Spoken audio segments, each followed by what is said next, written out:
Sometimes in life, there's things that are going to happen that you can't change.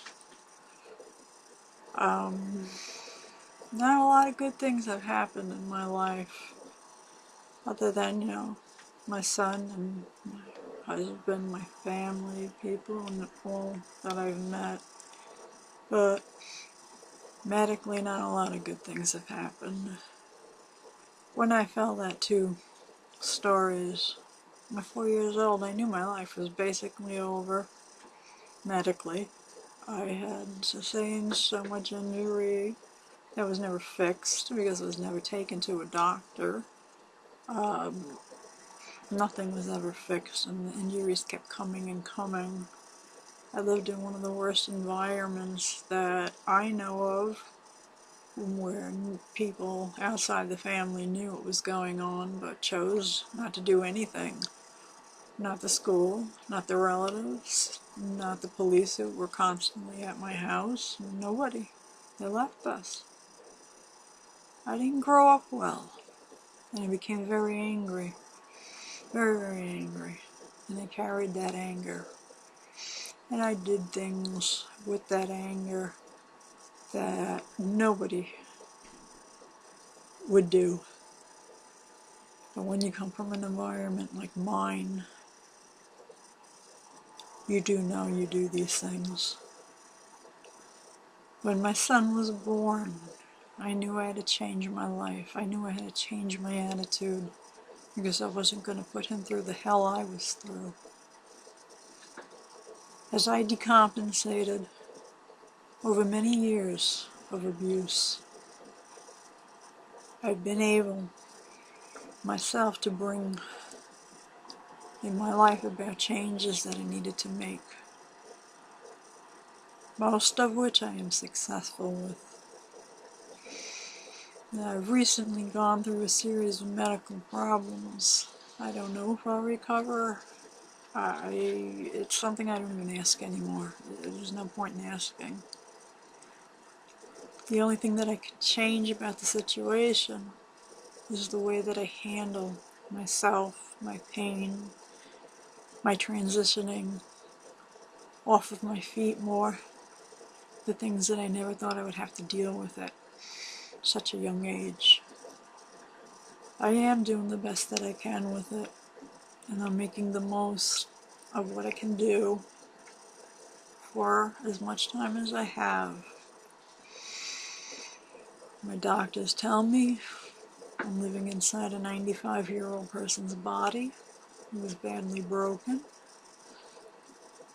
The abuse on that body, my body can only take so much, and I think I've been through enough to know the difference of when I was in my healthier days as I am today, and there is a big difference. The only way I'm left to deal with the choices is to believe that while I am still here on earth, I have a mission to do. I became a child advocate because it's my duty to do what I do and help those that I can through my experiences.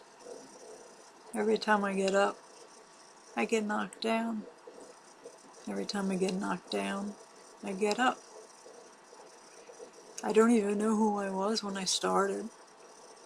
My brain has been fried too many times. I was once a genius. I was once a genius. And that came from my mother's side. Unfortunately, I have something good to say about her side. My son is a genius. Of him, I'm so proud. If there hasn't been anyone who has overcome life's battles, it is my son. I did the best I can with what I had to work with. I cleaned up a lot of things, so the cycle of abuse stopped, and it did stop with me. I am not the person that I could have turned out to be had I gone down another path.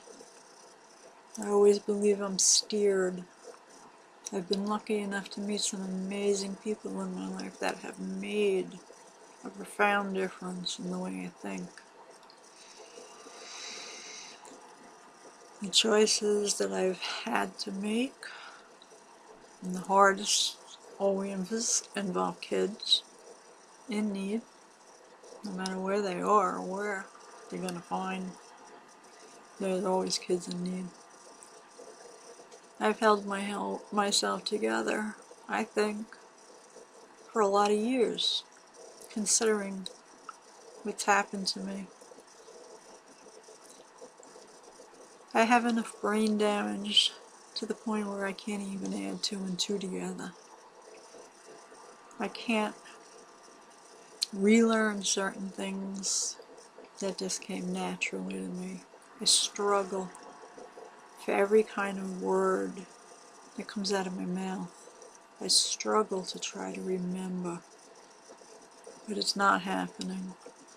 My memory's just been too badly affected. These last 2 reactions, which caused a lot of dead brain damage for no reason, could have been avoided. I don't think I'm not gonna bounce back like I did before. I don't. There's just absolutely no way. There's not enough time. I can't catch up. I still know my mission on this planet, and that's to make it an easier way for the children, for the people in pain like me, for people with stories like mine, because I'm not the only one. With everything that's gone on lately, it's a hard road. Now, I didn't know if I was going to get out of this wheelchair for the 4th time, but I did. I did. And I have to, I don't know, maybe hope, though I find it at this point very useless, because what's going to happen is going to happen. I don't have any control over it anymore.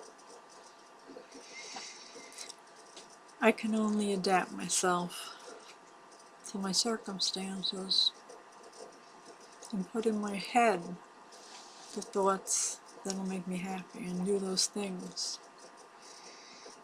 that will give me peace when the rest of me is failing. Well, that is the reason I do as much as I can in the way that I can. I want everyone to know they count, that pain is real, they matter. There will be people coming along the way that can also help. With my life, the way it is now, there's very little that I regret doing. Very, very little that I haven't been able to think of anything.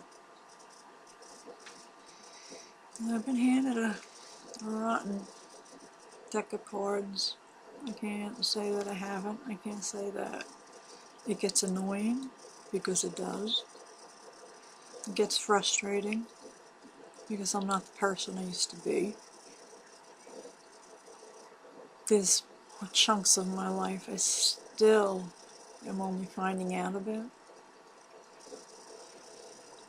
At my age, I should not be where I am. It's sad. It is sad. I see it in the people who look at me, their eyes. Many people think I am worse off than I think I am, because in my head, I still have that light. I still have their dreams. I still appreciate art and music. The people around me, the people I talk to. That's where I get my strength. I sit with my husband's uncle, his picture. He's Uncle Eddie to me, but Bishop Donald to most of the world. I believe he thinks more than what I think of me that I can do. But I have to accept what comes before me. There's nothing I can really do about it. All any of us can do is fight it. You adapt. You're taken, you're given something. You can always find something. So those who want to give up hope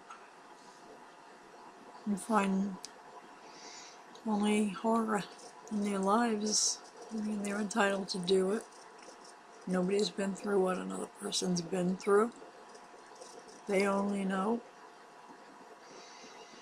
But for now, in my life, I can still control a lot of what I do, a lot of what I want to do. I go slower now, but I still go. I have many different problems that are obvious, but I still go. I can't not go. When that fourth trip to heaven comes, it comes.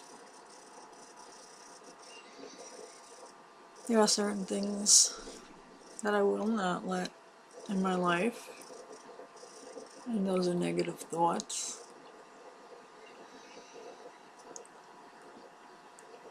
There's no worrying anymore over what I can't control, which is basically my health. You accept it. It's not an easy thing to do for anybody, but you have to accept it, and just accept it underneath everything. Here is a person. There's a person that is so unique as every individual is. This person is unique to choose what it is they want to live with. Because all those battles that have been fought are in the past. You can't go back, change things, argue with things, rant, rave. There's no use because it's in the past. All I have is what I can do with my future.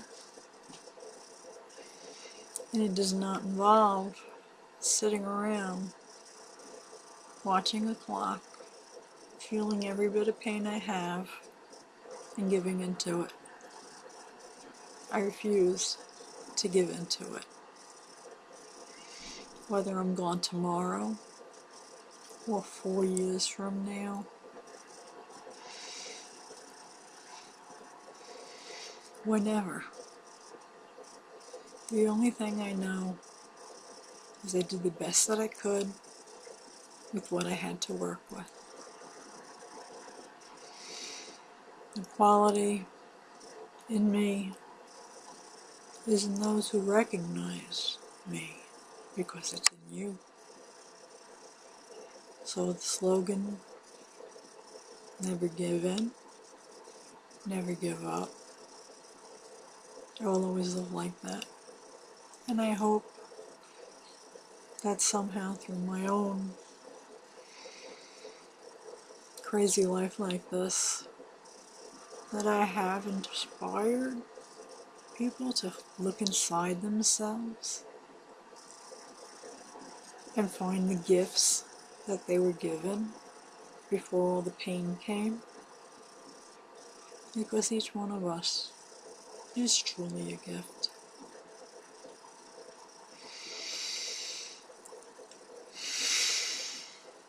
I'm slower, but I'm not gone. Just keep up the fight. You don't keep up the fight, you're just gonna lose the battle. You lose the battle, you're not a good warrior. So you fight.